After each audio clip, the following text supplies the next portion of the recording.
बच्चों, RTA classes में आपका स्वागत है। देखिए, आज हम आप लोग को सामाजिक विषय से जो बोर्ड परीक्षा में आने वाले प्रश्न हैं उन सभी महत्वपूर्ण प्रश्नों को आज लेकर के आए हैं। देखिए, इसके पहले हमारा वीडियो नहीं मिला आपको, कुछ उसमें कारण था, कुछ हमारे पास मजबूरियां थी जिस वजह से हम वीडियो नहीं डाल पाए। लेकिन ऑफलाइन में क्लासेज हम जो भी बोर्ड परीक्षा से संबंधित चैप्टर हैं, जिस चैप्टर से प्रश्न बोर्ड परीक्षा में अधिकतर पूछे जाते हैं, ऐसे चैप्टर को हमने ऑफलाइन में पढ़ा दिया था। उसका ऑफलाइन हमने क्लास ले लिया था। जो लोग ऑफलाइन में पढ़े होंगे, क्लास में पढ़े होंगे, उनको पता होगा। लेकिन अब इसके बाद से आप लोग को सामाजिक विज्ञान का भी वीडियो आपको मिलेगा। बट आज हम लेकर आए हैं कि बोर्ड परीक्षा 2022 जो आगामी 9 अप्रैल को होना है, उससे कुछ महत्वपूर्ण बहुविकल्पी प्रश्न। इसके अलावा आपको बहुविकल्पी, अतिलघु उत्तरी, दीर्घ उत्तरी, ये सभी टाइप्स के प्रश्न आपको बताए जाएंगे इस सामाजिक विज्ञान के। लेकिन आज के इस वीडियो में केवल आपको बहुविकल्पी बताया जाएगा। फिर अगले वीडियो में हम आपको दीर्घ उत्तरी और अतिलघु उत्तरी प्रश्न को लेकर के आएंगे। तो आज का मेरा जो टॉपिक है वो ये है कि महत्वपूर्ण बहुविकल्पी प्रश्न, यानी बोर्ड परीक्षा 2022 जो 9 अप्रैल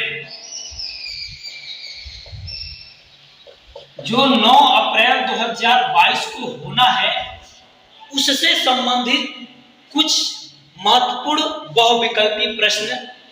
तो आज का हम पहला प्रश्न देखते हैं बहुविकल्पी का। तो आज का ये मेरा प्रश्न है, पहला प्रश्न कि यंग इटली सोसाइटी का संस्थापक कौन था। ये आपका चैप्टर नंबर 1 से है, जिसका नाम है यूरोप में राष्ट्रवाद। उस पाठ से ये प्रश्न है, यंग इटली सोसाइटी का संस्थापक कौन था। तो इसमें देखिए, हम आपको जो भी प्रश्न बताएंगे, ये सभी प्रश्नों का हम व्याख्या करके बताएंगे आपको कि वह उत्तर है तो कैसे है। इन सभी प्रश्नों को एक व्याख्या के तौर पे आपको बताया जाएगा। तो देखिए, हम बात करते हैं पहले यंग इटली सोसाइटी का संस्थापक की बात कर रहा है। तो देखिए, जो इटली है, इटली का जो एक महान क्रांतिकारी माना जाता है, उसका नाम था जूसेप्पे मेज़नी।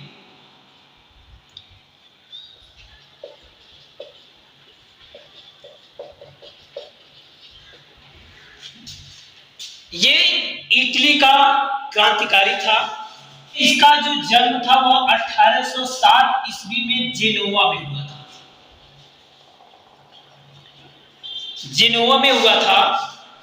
तो जो यंग इटली सोसाइटी का संस्थापक था, जैसे जूसेप्पे मेज़नी, अभी आपको बताए हैं कि यह इटली का क्रांतिकारी था। इसका जो जन्म था वह 1807 ईस्वी जेनोवा में हुआ था और इसने एक कार्बोनरी गुप्त संगठन का सदस्य बन गया। यानी कार्बोनरी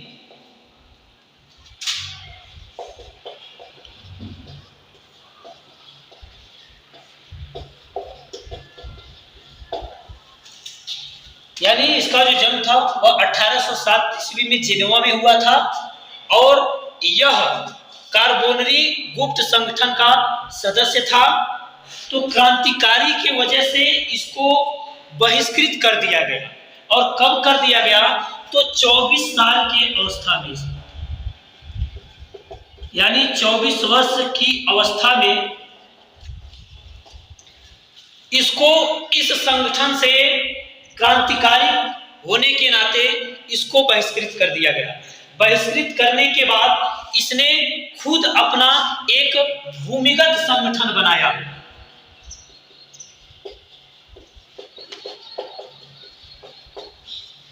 एक भूमिगत संगठन बनाया जिसमें पहला इसका संगठन था मरसोई में यंग इटली और बोर्न में यंग यूरोप।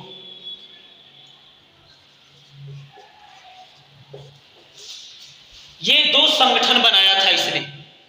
तो अब इसमें आप देख सकते हैं कि इसमें जो यंग इटली सोसाइटी का संस्थापक होगा, इस प्रश्न का आंसर आपके सामने स्पष्ट दिखाई दे रहा है कि इसने जब 24 वर्ष की अवस्था में क्रांतिकारी होने के शक की वजह से इसको संगठन से बहिष्कृत कर दिया गया, तो इसने अपना एक संगठन बनाया।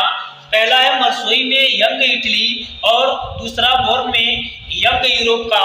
तो आप देख सकते हैं कि मर्सोई में जो यंग इटली है तो ये किससे संबंधित है? जूसेप्पे मेज़नी से संबंधित है। अब इस प्रश्न का आंसर आपको खुद मिल गया होगा कि यंग इटली सोसाइटी का संस्थापक कौन था? तो यंग इटली सोसाइटी का संस्थापक मेज़नी था, यानी घ इसका राइट आंसर हो जाएगा।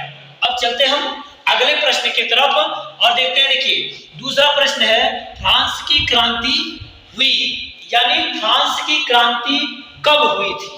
तो हमने आपको पढ़ाया है, बताया भी है, उसमें जो फ्रांस की क्रांति थी वह 1789 ईस्वी में हुई थी। इसका जो राइट आंसर हो जाएगा वो हो जाएगा, यानी 1789 ईस्वी में फ्रांस की क्रांति हुई थी। और ऐसा भी माना जाता है कि जो फ्रांस है यही राष्ट्रवाद का एक जनक है, यानी फ्रांस ही राष्ट्रवाद का जनक और केंद्र माना जाता है। इसलिए इसका राइट आंसर जो हो जाएगा वो हो जाएगा 1789 ईस्वी। अगला प्रश्न है आपका कि नेपोलियन का संबंध किस देश से था? यानी जो नेपोलियन है उसका संबंध जो था वह किस देश से था? तो देखिए पहला है जर्मनी, दूसरा है फ्रांस, तीसरा है इटली और घ है चौथा यानी इंग्लैंड। अब इसमें देखिए नेपोलियन, अब नेपोलियन के विषय में थोड़ा सा हम चर्चा करेंगे। तो जो नेपोलियन था आपको पढ़ाए थे कि यह जो था 1799 ईस्वी में यह सत्ता में आया था और 1799 ईस्वी में सत्ता में आने के बाद इसने क्या किया? 1804 ईस्वी में अपना एक नेपोलियन संहिता जारी किया। उस नेपोलियन संहिता में था लोगों के भलाई के लिए कार्य किया, जिसको नेपोलियन संहिता के नाम से जाना जाता है। अब उसमें लोगों की भलाई से संबंधित कौन कौन से कार्य थे? तो जैसे प्रशासनिक संबंधित कार्य थे, उसके बाद से धार्मिक सुधार से संबंधित कानून थे। 1804 ईस्वी में जो भी इसके द्वारा प्रशासनिक सुधार या जो कुछ भी कानून बनाया गया है उसको नेपोलियन संहिता के नाम से जाना जाता है। तो इसका आंसर आपको खुद मिल गया होगा कि जो नेपोलियन का संबंध है वह किस देश से है? तो नेपोलियन का जो संबंध है वह फ्रांस देश से संबंधित है, यानी ख इसका जो हो जाएगा वह राइट आंसर हो जाएगा। अगला क्वेश्चन है कि महात्मा गांधी दक्षिण अफ्रीका से भारत कब आए थे? अब महात्मा गांधी के विषय में थोड़ा सा बात करेंगे। तो महात्मा गांधी 1891 में जब ये भारत में प्रारंभिक शिक्षा प्राप्त कर लिए, तो प्रारंभिक शिक्षा प्राप्त करने के बाद ये इंग्लैंड चले गए। जब ये इंग्लैंड गए तो इंग्लैंड से गांधी जी 1891 ईस्वी में वापस आए और 1891 ईस्वी में इंग्लैंड से वापस आने के बाद इन्होंने मुंबई में एक बैरिस्ट्री की उपाधि धारण की, अर्थात जिसको कहा जाता है वकालत की उपाधि धारण की। और वकालत की उपाधि धारण करने के बाद यह 1893 ईस्वी में ये दक्षिण अफ्रीका चले गए। कहां चले गए? दक्षिण अफ्रीका चले गए। और जब दक्षिण अफ्रीका गए तो वहां पे काले गोरों का भेद किया जाता था, तो गांधी जी ने उसका विरोध किया और विरोध करने के बाद वहां से वह गांधी जी 1915 में दक्षिण अफ्रीका से वह भारत वापस आए। यानी कब आए? 1915 में गांधी जी दक्षिण अफ्रीका से भारत आ गए। तो आप इसका आंसर आप खुद बता सकते हैं कि महात्मा गांधी दक्षिण अफ्रीका से भारत कब आए। तो आपके सामने इसका आंसर स्पष्ट दिखाई दे रहा है कि 1915 में दक्षिण अफ्रीका से महात्मा गांधी वापस भारत आए थे। तो इसका जो राइट आंसर हो जाएगा वह इसका ग आंसर हो जाएगा, अर्थात 1915, यानी 1915 में महात्मा गांधी दक्षिण अफ्रीका से भारत आए थे। अगला क्वेश्चन है, असहयोग आंदोलन का मुख्य कारण क्या था? असहयोग आंदोलन का मुख्य कारण क्या था? इसमें क जो दिया है विकल्प, रॉलेट एक्ट, ख है प्रथम विश्व युद्ध, ग है खिलाफत आंदोलन, घ है द्वितीय विश्व युद्ध। हम असहयोग आंदोलन को तभी जानेंगे जब हम खिलाफत आंदोलन के विषय में जानेंगे। प्रथम विश्व युद्ध में ब्रिटेन और तुर्की, यानी ब्रिटेन और तुर्की, ब्रिटेन और तुर्की के बीच एक संधि हुआ। उस संधि को कहा जाता है सेवर्स की संधि। सेवर्स की संधि यानी सेवर्स संधि। सेवर्स संधि हुई। इस प्रथम विश्व युद्ध में तुर्की हार गया था। जब तुर्की हार गया तो तुर्की के साथ एक अपमानजनक व्यवहार किया गया। तो इस अपमानजनक व्यवहार से जो तुर्की था, अर्थात वह जो तुर्की का राजा था, वह खलीफा हुआ करता था। खलीफा का मतलब मुसलमानों का जो धर्म गुरु होते हैं उन्हें खलीफा बोला जाता है। तो जब उसके साथ अपमानजनक व्यवहार किया गया तो जितने भी मुस्लिम लोग थे सभी लोग उसके पक्ष में विद्रोह करने लगे, आंदोलन करने लगे। उसके बाद से जब आंदोलन करने लगे, विद्रोह करने लगे, तो वह विद्रोह, वह आंदोलन जब गांधी जी को पता चला तो गांधी जी ने कहा कि ये जो आंदोलन है ये न्यायपूर्ण है, उचित है, ये होना चाहिए। और उसके बाद से गांधी जी ने भी इसका सहयोग किया और साथ दिया। उसके बाद से इन्होंने एक बैठक किया दिल्ली में गांधी जी, और दिल्ली में गांधी जी के नेतृत्व में एक असहयोग नीति को लेकर के चर्चा की गई और उसमें ये कहा गया कि अब हम लोग असहयोग आंदोलन भी करेंगे। क्यों? क्योंकि जो ब्रिटिश शासन है वह हम लोगों के सहयोग से ही टिकी हुई है। अगर हम लोग सहयोग करना बंद कर देते हैं तो ब्रिटिश सरकार की कमर टूट जाएगी, अर्थात ब्रिटिश सरकार की जो शासन है वह ढह जाएगी। अगर ब्रिटिश सरकार यहाँ पे शासन कर रही है तो सिर्फ और सिर्फ इसी वजह से कर रही है क्योंकि हम लोग उनका सहयोग कर रहे हैं। तो गांधी जी ने कहा अब हम लोग क्या करेंगे, एक और आंदोलन करेंगे जिसका नाम रहेगा असहयोग आंदोलन, यानी हम लोग असहयोग आंदोलन करेंगे। अब वहीं से जो खिलाफत आंदोलन था उस खिलाफत आंदोलन को गांधी जी का भी सहयोग मिला और इस प्रकार से बहुत सारे लोग इस आंदोलन में इकट्ठा हो गए और आगे आ गए। और उसी दौरान जो खिलाफत आंदोलन था और असहयोग आंदोलन था दोनों एक साथ ही स्टार्ट हो गया, यानी 1 अगस्त 1920, यानी 1 अगस्त 1920 से दोनों आंदोलन स्टार्ट हो गया। तो दोनों आंदोलन स्टार्ट हो गया तो आप अब इसको देख सकते हैं कि अभी आपको हम बताए हैं कि जो खिलाफत आंदोलन चल रहा था उसी के साथ साथ गांधी जी ने असहयोग आंदोलन भी चालू कर दिया। यानी खिलाफत आंदोलन तो चलता रहा और गांधी जी ने एक और आंदोलन स्टार्ट कर दिया जिसका नाम था असहयोग आंदोलन। तो अब इसका आंसर आपको खुद मिल गया होगा कि असहयोग आंदोलन का मुख्य कारण क्या था।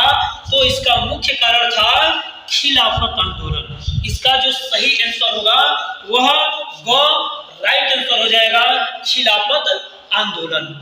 अगला क्वेश्चन है सामाजिक विज्ञान का कि संयुक्त राष्ट्र संघ का मुख्यालय कहाँ है?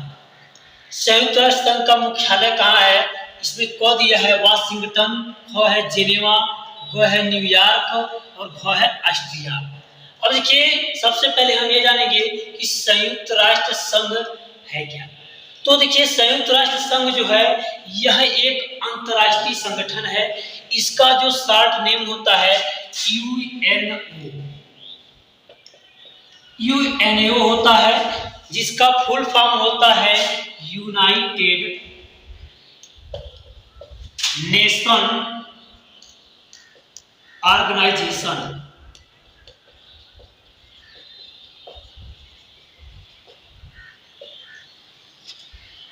यानी संयुक्त राष्ट्र संघ को UNO भी कहा जाता है। इसका फुल फॉर्म है यूनाइटेड नेशन ऑर्गेनाइजेशन। यह एक अंतर्राष्ट्रीय संगठन है। इस संगठन का मुख्य उद्देश्य है कि अंतर्राष्ट्रीय सुरक्षा बनाए रखना। इसलिए इसका स्थापना किया गया और इसकी जो स्थापना किया गया वह 24 अक्टूबर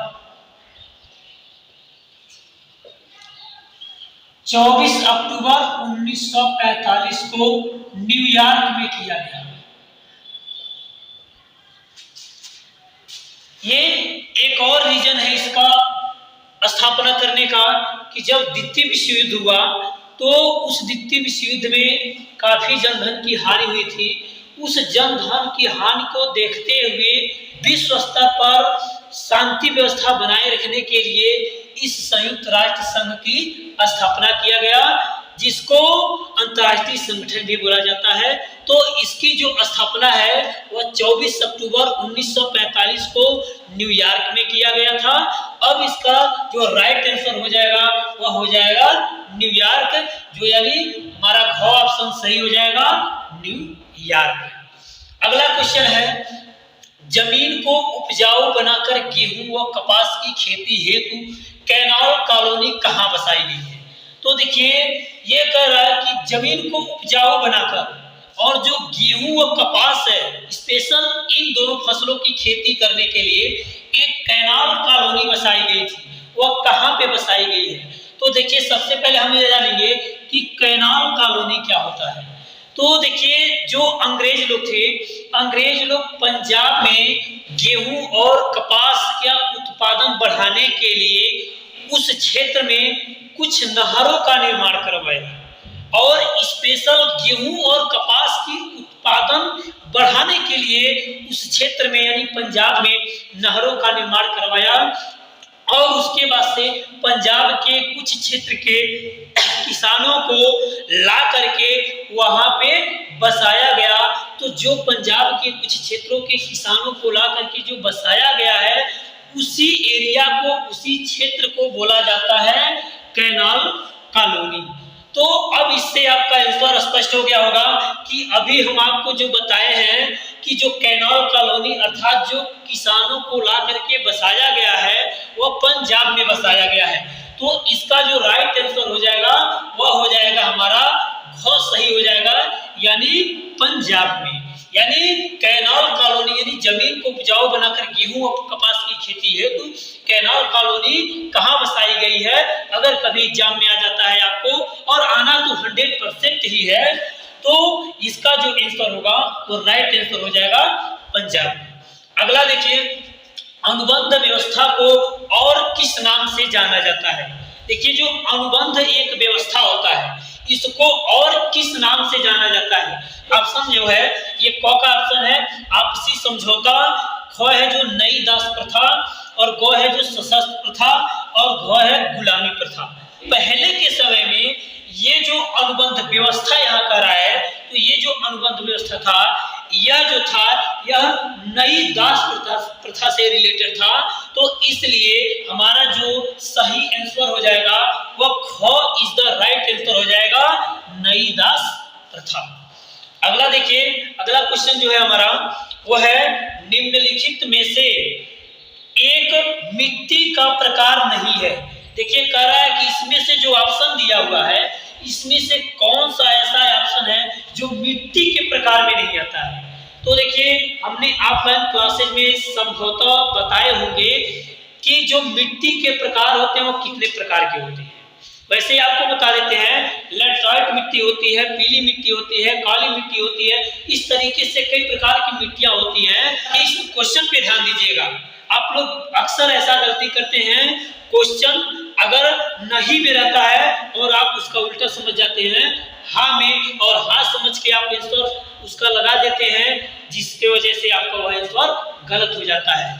तो ये देखिए, ये कह रहा है कि निम्नलिखित में से मिट्टी का प्रकार नहीं है, यानी कह रहा है इसमें से जो ऑप्शन दिया उसमें से कोई मिट्टी का प्रकार है ही नहीं। ऐसा नहीं कि है, वो कह रहा है कि है ही नहीं, तो नहीं इसमें कह रहा है। तो इसमें देखिए, अभी हम आपको बताया कि जो मिट्टी होती है वो मिट्टी कई प्रकार की होती है, जो आपको बताए हैं काली मिट्टी भी होती है, लेटराइट मिट्टी भी होती है, पीली मिट्टी भी होती है। लेकिन आप देख सकते हैं और जान सकते हैं इसको, जो सीमेंट लिखा हुआ है ये सीमेंट मिट्टी नहीं है, ये मिट्टी के प्रकार में नहीं आता है। ठीक है, तो इसका जो आंसर हो जाएगा, सही आंसर हो जाएगा, वो ख हो जाएगा सही आंसर, यानी जो है सीमेंट, यानी मिट्टी का प्रकार जो है सीमेंट नहीं है। अगला जो क्वेश्चन है वह है पंजाब में भूमि निम्नीकरण का मुख्य कारण क्या है। यानी देखिए, ये कह रहा है कि वैसे इसमें जो भी ऑप्शन दिए गए हैं, ये सारे जो ऑप्शन हैं ये मिट्टी के भूमि निम्नीकरण का कारण है। लेकिन यहाँ पे स्पेशल जो है वह ये कह रहा है कि पंजाब में, यानी पंजाब में भूमि निम्नीकरण का मुख्य कारण क्या है। ठीक है, निम्नीकरण का यानी भूमि निम्नीकरण का मतलब ये होगा, भूमि निम्नीकरण से ये तात्पर्य है कि भूमि का जो क्षरण होना या उसकी उर्वरता शक्ति कम हो जाना, ठीक है, वही जो होता है भूमि निम्नीकरण कहलाता है। तो पंजाब में ऐसा कौन सा कारण है कि जहां पे भूमि की उर्वरा शक्ति है वह कम हो जाती है, क्या ऐसा रीजन है, क्या ऐसा कारण है। तो देखिए, जो इसका ऑप्शन दिया है वह है क गहन खेती, ख वनोन्मूलन, ग अधिक सिंचाई, घ पशुचारण। तो देखिए, एक एक के विषय में थोड़ी बहुत चर्चा कर लेते हैं। गहन खेती का मतलब ये होगा कि जब किसी क्षेत्र पर बहुत अधिक जनसंख्या का दबाव रहता है तो ऐसे कृषि को हम गहन खेती या गहन कृषि कहते हैं। और उसके बाद से वनोन्मूलन, ये कह रहा है वनोन्मूलन यानी वनों की कटाई, वनों की कटाई की वजह से क्या भूमि निम्नीकरण हो जाता है पंजाब में, तो ये भी नहीं है, वनों की कटाई से भूमि का निम्नीकरण तो नहीं होगा। अगला है आपका अधिक सिंचाई और पशुचारण। तो इसमें से जो ऑप्शन है वो तो सही ऑप्शन जो है, करेक्ट ऑप्शन जो है वह है आपका अधिक सिंचाई। पशुचारण, पशुचारण भी भूमि निम्नीकरण का एक कारण है, लेकिन ये पंजाब की बात कर रहा है। तो पंजाब में जो है वह अधिक सिंचाई के कारण वहां की जो भूमि है उसकी उर्वरता शक्ति कम हो जाती है, जिसको हम भूमि निम्नीकरण कहते हैं। तो पंजाब में अधिक सिंचाई लोग करते हैं, इस वजह से वहां की जो भूमि है वह निम्नीकरण हो जाता है। यानी पंजाब में भूमि निम्नीकरण का अगर मुख्य कारण देखा जाए तो वह है अधिक सिंचाई, इसलिए इसका आंसर, सही आंसर जो हो जाएगा वह अधिक सिंचाई हो जाएगा। इसके बाद से अगला जो ये 10 हो गए आपका, इसके बाद आपको और बहुविकल्पी प्रश्न बताएंगे। आपको इतने सारे हम प्रश्नों को तैयार करवा देंगे जो कि जो 9 अप्रैल में आने वाले प्रश्न हैं वो 100% आपके बोर्ड परीक्षा में ही पूछे जाएंगे। अगर आप उसको तैयार कर लेते हैं तो श्योर है, गारंटी है, मैं ये गारंटी के साथ कहता हूं कि जो भी हम क्वेश्चन आपको बताएंगे उससे एक भी क्वेश्चन आपका बाहर नहीं जाएगा। और इसको तैयार कर लेते हैं तो जितने भी बहुविकल्पी प्रश्न हैं वो सारे आपके कंप्लीट हो जाएंगे। और इसी के साथ साथ आपको अति लघु उत्तरी, लघु उत्तरी और दीर्घ उत्तरी, इन 3 टाइप के प्रश्नों को भी बताएंगे और ऐसे प्रश्नों को बताएंगे जो बोर्ड परीक्षा में आने वाला है। और अगर उसको भी आप तैयार कर लेते हैं तो गारंटी के साथ कह रहे हैं कि उन तीनों टाइप के प्रश्नों को भी आप कर ले जाएंगे। और इस प्रकार से आप सामाजिक विज्ञान के सभी प्रश्नों को कर ले जाएंगे। और जब सभी प्रश्नों को कर ले जाएंगे तो आपका जो 70 नंबर है, 70 में 70 आपका फुल मार्क्स पूरा कंप्लीट हो जाएगा।